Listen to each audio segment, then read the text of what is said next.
Welcome to our NJ.com Google Hangout live video streaming discussion of the Republican presidential debate, which I think, guys, is just about over at this point. God, it went on forever. My name is Brian Donhue at NJ.com. With me are Tom Moran, editorial page of the Star-Ledger, and Matt Katz from WNYC Radio, who also does the Christie Tracker blog.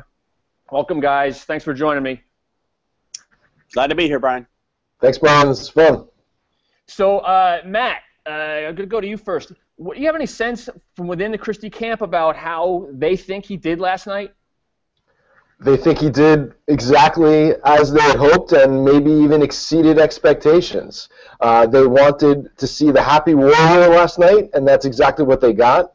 They didn't want him to engage Trump because they see no reason to engage Trump, in that they think he's going to win or lose and live or die on his own.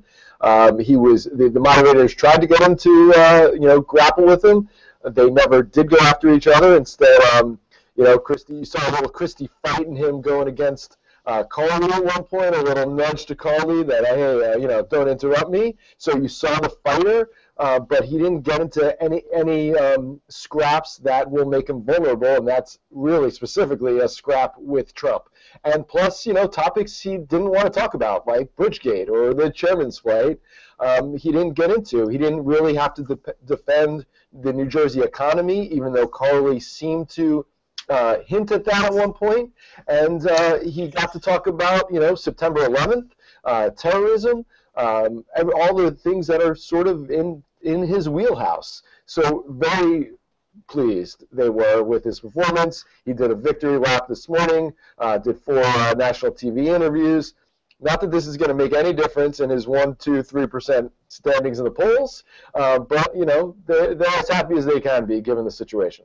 Yeah, the CNN had this set up so clearly last night to get these candidates to take each other on, and they did that clearly. They were trying to get Christie to go after Trump. They had the question about immigration, and Christie had said how expensive it would have been to actually execute Trump's plan to deport all the illegal immigrants in the country. And they split the screen. It was like, here we go, let's get ready to rumble, and then it didn't happen. I mean, it was that strategy by Christie was so clear there. Tom, what do you think of that?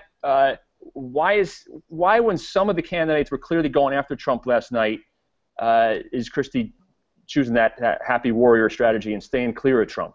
Well, I think, as Matt said, his camp is saying they think Trump is going to sink or swim on his own. So why be the one to stick your chin out against him?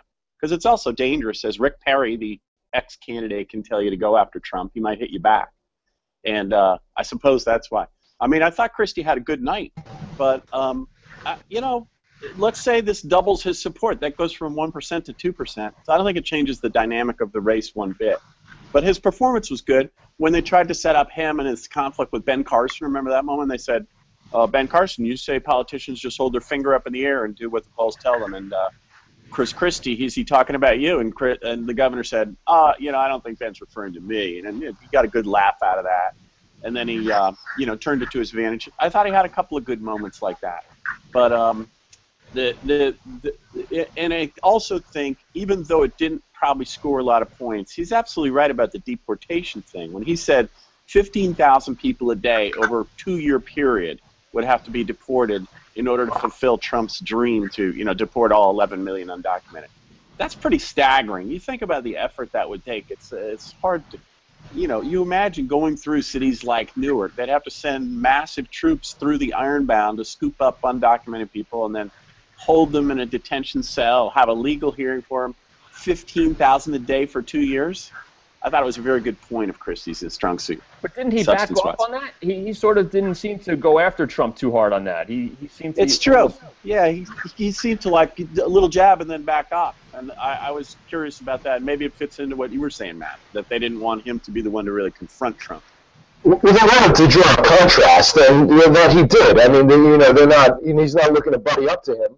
But he didn't see a reason to kick the lion in the room. There was one point where Trump was talking about Atlantic City, and he said, it's not my fault, Atlantic City's a mess, and I wouldn't blame Chris either. And it's like, oh, maybe I'll blame Chris. And there were so many moments where Christie could have interjected and sort of tried to throw a punch at Trump. And he clearly did not want to do that.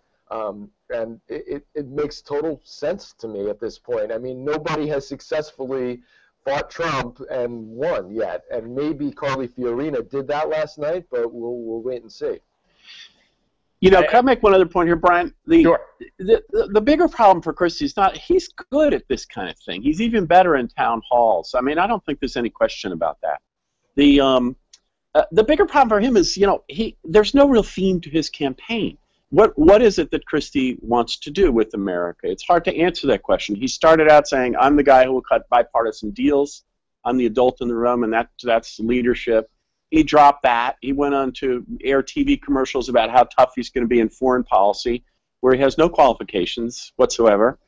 And now he's onto this law and order thing, where he's the guy who can really straighten out the world and the country, and he'll stop pot smokers in Colorado, and he'll stop Putin in Syria. And I don't think that has a lot of credibility to it either. But the big thing that strikes me is there is no theme to the Christie campaign, except I'm a likable guy. And I noticed in Duhaime's comments after the debate, he said, we're happy because as people get to know Christie better, they'll like him more. And I just don't see that happening. I certainly don't see that. In New Jersey, we know him pretty well, and his numbers are overwhelmingly negative here. So yeah, Tom, I don't think there's any magic there, you know.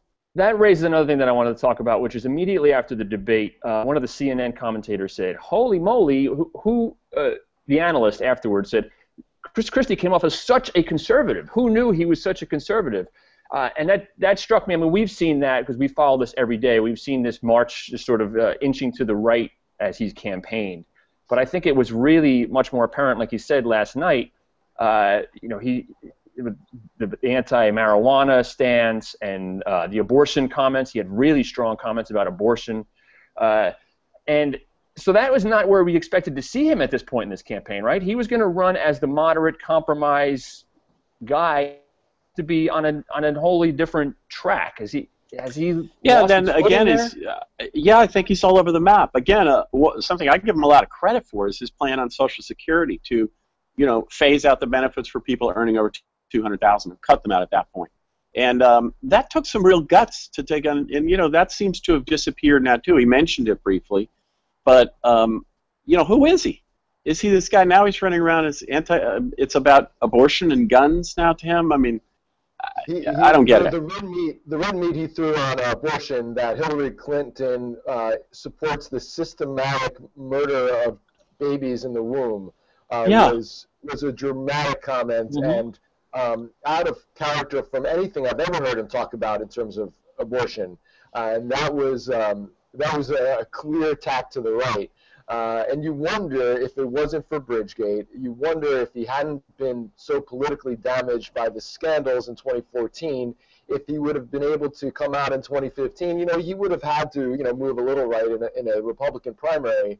But would we have seen so many changes in positions and such harsh rhetoric on some conservative issues if he hadn't been so politically damaged by the scandals that he had to, like, you know, reinforce his base and get as much support from the base as possible? You know, he could have run as a big tent Republican, as a guy who's going to be more moderate on certain things like immigration, like Common Core, and, you know, take it or leave it. I tell you like it is. I'm going to tell you the truth. You'll know where I stand. You're not going to agree with everything, et cetera, et cetera. Instead, because he's injured by the scandals, he's run as a more traditional Republican, a more traditional conservative than the one that we've seen in New Jersey in the first term, and then the one that we expected him to run in 16. Yeah, and it doesn't quite work, does it? Because then he still does have positions that alienate the conservative base of the party. You know, like the truth is he did sign a few gun control measures. He, you know, was for Common Core before he was against it. And immigration reform, he used to say, we want a path to citizenship. So it all starts to look like a phony jumble to me. And it's an interesting question, Matt. If he weren't damaged by Bridgegate, could he have held his ground in the middle and been a little more sincere as a candidate? Right. You know, you talked about the theme, and there was the law and order theme is the one that he's been using the last couple of months. But I sensed a new possible theme emerging last night, and that's this like populist middle class thing. It's a way of maybe pushing back against the Bush dynasty and the Trump's billions. He asked that the camera be turned to the audience in the beginning. When the Carly Fiorina Donald Trump spat, he said it's not about you guys, you're successful, but it's about the middle class. He returned to that theme a little bit in his closing statement, which did apparently very well on Google. I wonder if there's a populist avenue he's going to try to take, and that, you know, he can sell very well. I wonder, you know, up against a picture of him jumping up and down with Jerry Jones in a $10,000 luxury suite in Dallas. You know, how that contrasts. But I mean, you know, we may hear more of that. Well, there's no shortage of millionaires and billionaires trying to grasp the populist sentiment, right? I mean, that's what Trump is all about, right? So yeah, but it's different, I think. A little. I'm sorry. Go ahead, Brian. Again, I mean, if he goes to that populist angle, then he runs headlong into the Trump supporters again. Well, he also runs straight into his record. This is a guy who vetoed the minimum wage, who has done terrible on job creation. New Jersey's one of the worst 3 or 4 in the country during his time as governorship. So, you know, he can talk about the unemployed construction worker, as they did during that exchange with Trump and Fiorina. But his record, you know, doesn't back up anything populist. This is not a guy who has been kind to New Jersey's poor. All right, where do we go from here, Matt? What's on the governor's plate and the campaign's plate after this? New Hampshire, New Hampshire, New Hampshire. I mean, he's heads out to South Carolina, and he's got a fundraiser today. But other than that, I mean, this is all about New Hampshire still. That's the race he has to at least, you know, place in the top 3 at least. And he does town hall meetings there every week, and he tries to meet more actual New Hampshire primary voters than any other single candidate. He's already been there more days than any other candidate, and that's going to be the plan going forward. I got to ask you, Matt, this core mystery of this campaign to me that I haven't been able to figure out. You see him at town halls in New Hampshire. People seem to love him in the audience. He's going around spending more time there than anybody.